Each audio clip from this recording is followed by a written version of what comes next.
rain fell like tears upon the cracked windows of the old Blackridge Asylum, a forgotten institution standing deep within the forest, where even the crows refused to perch.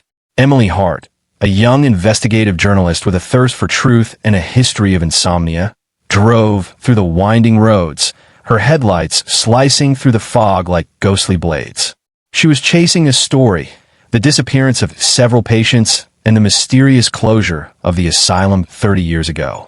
Rumors said the place was haunted by the souls of those who suffered under Dr. Gabriel Crow, the last superintendent who vanished without a trace the night the asylum burned. Emily parked near the rusted gate, clutching her camera and flashlight, unaware that her journey would unearth horrors far older than any human madness. As she stepped inside, the heavy iron doors groaned open as though the building itself exhaled after decades of silence. The air smelled of mold and despair. Every corridor echoed faint whispers, voices that didn't belong to the living. She began recording, her voice trembling slightly as she narrated into her microphone. Blackridge Asylum, abandoned since 1994. Locals say the patients never left. Her flashlight flickered as she passed peeling walls covered with strange drawings, eyes, spirals, and Latin prayers scrawled in blood-red paint. The deeper she went, the colder it became, until her breath was visible, drifting like mist. Then she heard it, a faint sobbing, distant yet human. "Hello," she called out, her voice cracking. No answer, just the sobs growing louder, now accompanied by the faint clang of chains.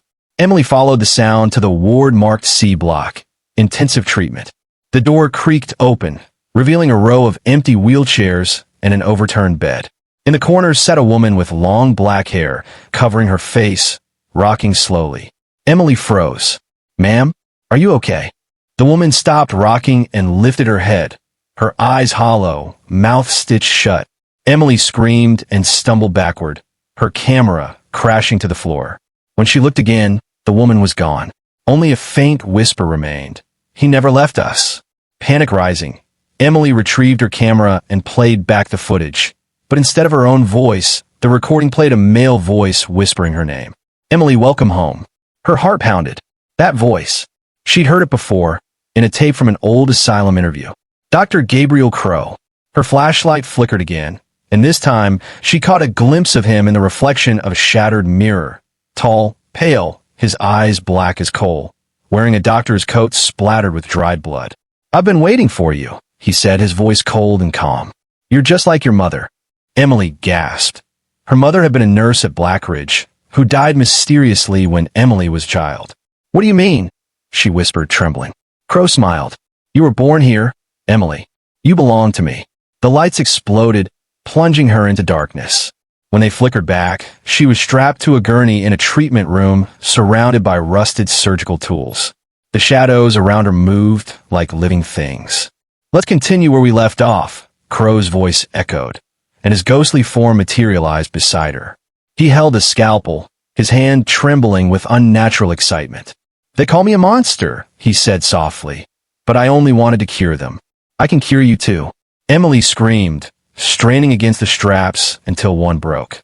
She slashed at him with a shard of broken glass, cutting through his image, but instead of blood, black smoke poured out, engulfing her. The walls began to twist, turning into pulsating flesh, as ghostly figures of former patients emerged, whispering prayers in unison. Emily stumbled toward the exit, every hallway looping back to the same door marked Ward 13. On the walls, photographs began to appear, images of herself, each showing her deeper inside the asylum, each time-stamped minutes apart. "You can't leave," the voices moaned. "You're one of us." She screamed and ran through the corridors, her flashlight barely cutting through the swirling darkness.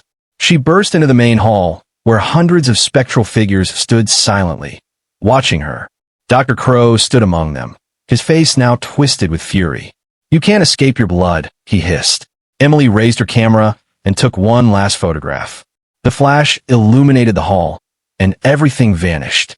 She found herself standing outside, daylight breaking through the trees. Her car was there, keys still in the ignition. Trembling, she drove away without looking back. But when she reached the town, she saw her reflection in a store window and screamed. Her eyes had turned black. The camera on the passenger seat clicked by itself, taking a photo. On its screen, the image showed her standing inside the asylum again, smiling beside Dr. Crow. The headline that ran a week later read, "Journalist vanishes after entering Blackridge Asylum. Camera found with dozens of distorted faces." Months passed, and the townsfolk swore they could see lights flickering again in the asylum at night. Sometimes a young woman's voice could be heard narrating in the distance. Blackridge Asylum, abandoned since 1994. But no one dared go near. Inside, in the main hall, Emily's ghost held a camera and whispered softly to newcomers, "Welcome home."